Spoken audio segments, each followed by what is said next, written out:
but an autoimmune hepatitis can emerge. Here too many special questions can arise that can only be answered individually or in therapy seminars.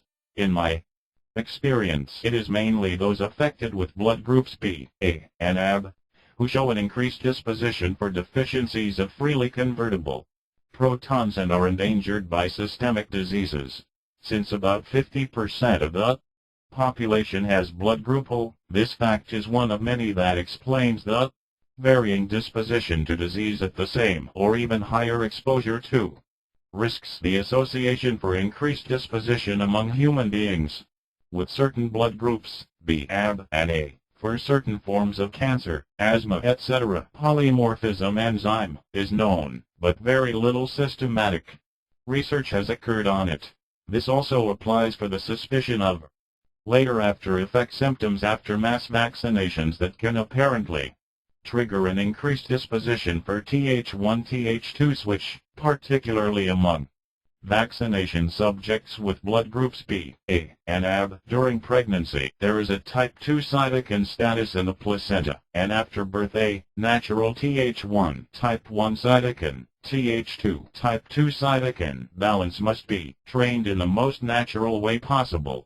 Indeed, those affected have strikingly few bacterial infections in childhood. This is due to induced elevation of the Th2 status. It results from vaccinating against unwanted programming at a lowered sensitivity threshold for the Th1-Th2 immune cell switch and the cytokine type 1, type 2 switch in the sensitive formative phase during early childhood. The advantage is improved antibody production.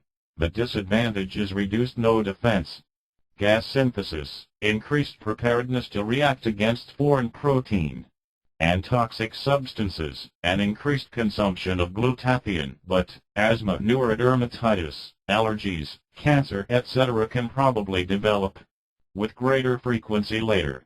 The striking thing is that AIDS patients stigmatized as HIV positive have almost all been born after World War II, i.e. in an era when the human immune system had to cope for the first time with antibiotics and vaccines. Indeed, a HIV infection, supposedly communicable to anybody, would hardly have spared older patients. This also addresses the chemoantibiotics thesis that one first recognized as clinically relevant. The most frequent AIDS indicator illness, lung infections with the airborne pneumocystis fungus, PCP.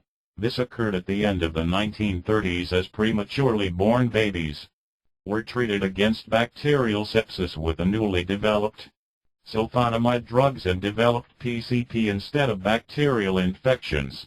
Sulfonamide, developed from azodiestuffs, inhibits folic acid synthesis in bacteria and in human mitochondria, consuming extreme amounts of cystine and glutathione. The lung's mucous membrane requires a roughly 100 times higher cystine and glutathione level than in plasma. Prematurely born babies died 60 years ago of pneumocystis PCP after sulfonamide therapy for white lungs. Long-term medication with a trimethoprim/sulfonamide preparation, Sectrim, and other folic acid inhibitors has occurred in exactly the same way since the 1970s. It has become the joint determining cause of disease and death for by far the most frequent AIDS indicator disease, PCP, and other fungus infections dominating in the AIDS disease catalog.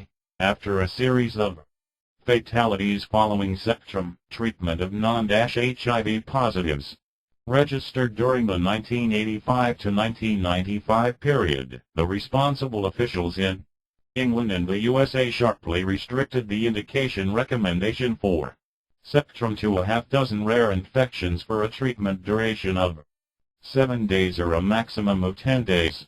Absurdly, one must even say, criminally, unrestricted Sectrim treatment of already immune-deficient HIV positives and AIDS patients was the only exception to this new restriction. In Germany there are still absolutely no restrictions on Sectrim, Raum plus Zeit.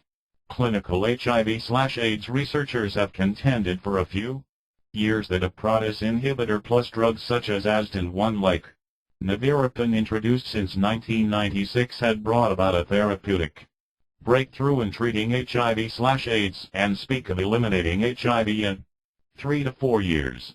The media suggests the so-called Lazarus effect by medication with AZT plus nevirapine plus protease inhibitors. Kremer. The campaign for Krixivin, Viramune, etc. was initiated in 1996 by the multinational public relations firm Burson-Marsteller, advertising partner for mega-pharmaceutical concerns such as GlaxoSmithKline, Pfizer, Eli Lilly, and Bristol-Myers Squibb. All healing claims have had to be retracted since 1999. The consequences of a medication like nevirapine plus AZT protease inhibitors such as Krixivin were too obvious this time to be able to project this to HIV. Drugs like Krixivin had caused failure of the liver, pancreas, and kidneys, diabetes, massive lipometabolic disturbances, high blood pressure, heart attacks, strokes, etc.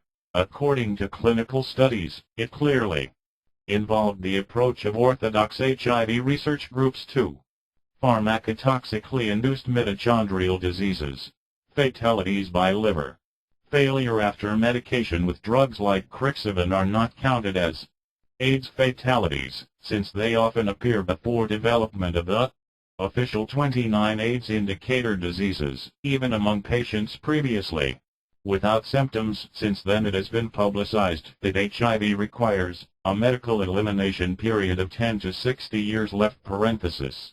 But regrettably the tolerance of combination therapy, for instance, AZT plus nevirapine plus protease inhibitors, is limited to a maximum of 2 to 3 years. The collective virus obsession enables HIV/AIDS medicine to operate in a lawless sphere without responsibility for the often fatal consequences.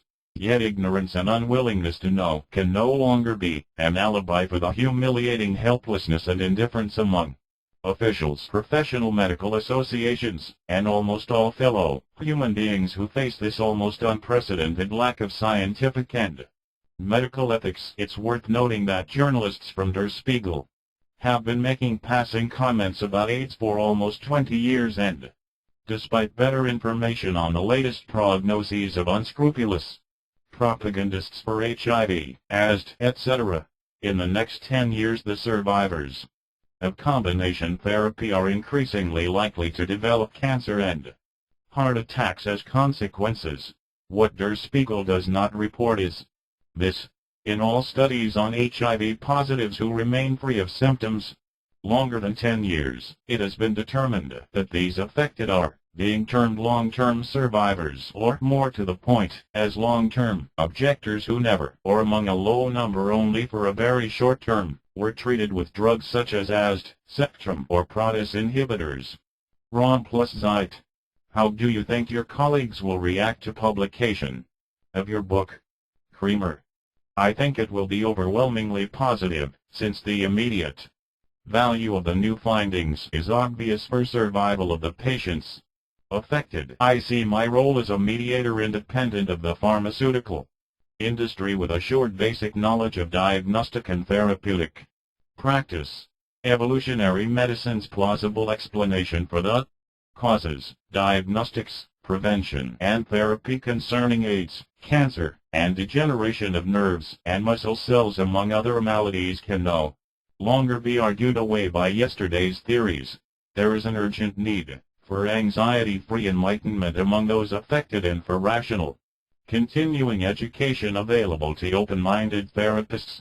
After many years of my own medical experience, I think that knowledge of the elementary laws of cell biology, goal-oriented laboratory diagnostics, and differentiated treatment of biological compensation therapy should be indispensable, fundamental, and helpful for any therapeutic approach rooted in natural science in waging the 30-year war against cancer and pursuing the 20-year hunt for the virus.